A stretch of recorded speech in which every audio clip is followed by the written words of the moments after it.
Hello there, hello there. I feel like it's been a little while since I've done a video. Partly because I have been working to find my own harmony here with my kids home from school for the summer. But I had a conversation with an incredible person yesterday, and we were talking about what seems to be holding her back in growing her business. And this is a conversation that I have with a lot of moms. And she said to me at one point, I want to be a present mom, and that's more of a priority for me. And I said, I know, it's an absolute priority for me as well. That is one of my top priorities, is to be a present mom with my kids. Okay. But when I am feeling unfulfilled and I am not doing the thing that I love so much, I'm not a present mom. I'm distracted regularly. And I noticed this, what is it? Oh, it was yesterday. I was utterly distracted. I was there in person with my kids all morning, but I was distracted by, I was totally in my head. I was just overthinking something, and I was not actually present with my kids. Anyways, I was there physically, but I wasn't with them. And so oftentimes we think that by focusing on being a present mom, we cannot also have a successful business, that we have to choose on some level. And that's absolutely not true. You can be a fully present mother and have an incredibly successful business. You get to have both of them, in fact.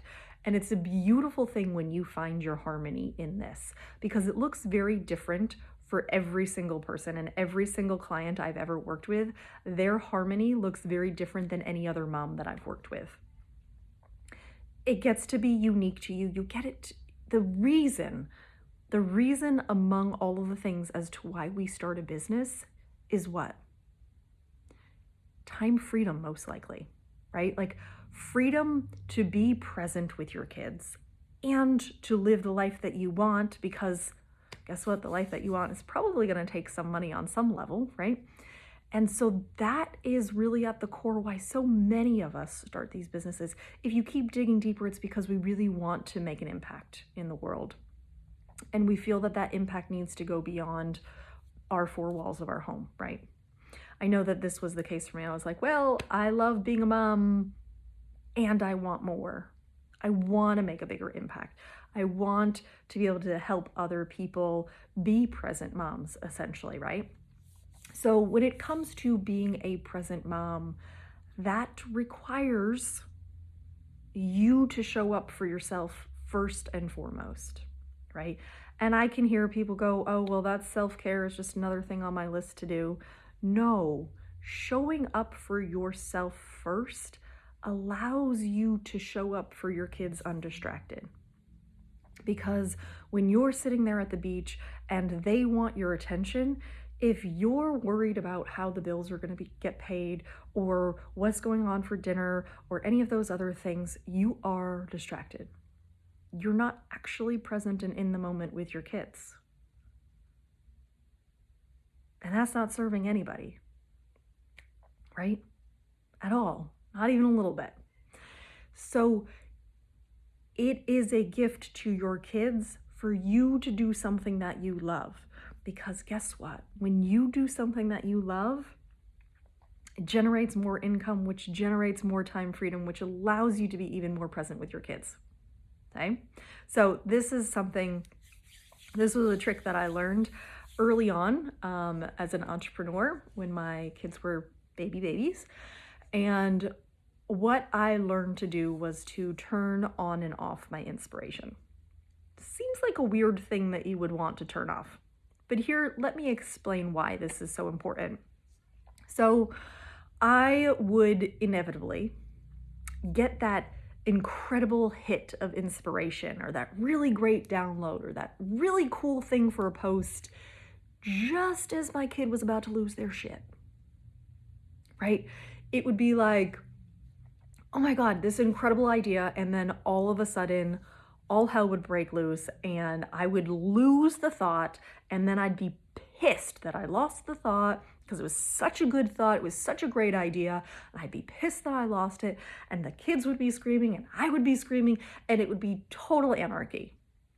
And then I would blame my kids for not having the great post, for not having the perfect articulated thing, right? Because they were kids, and it used to make me crazy. So I learned how to turn on and off my inspiration. So what I would do when inspiration hit, because we have this cool little thing in our hands all the time, it's called a phone, and it's got all these cool apps on it. And so I downloaded this app called Evernote. It's probably a little bit ancient. There's probably something else out there right now, but I downloaded this app a long time ago and it has served me well.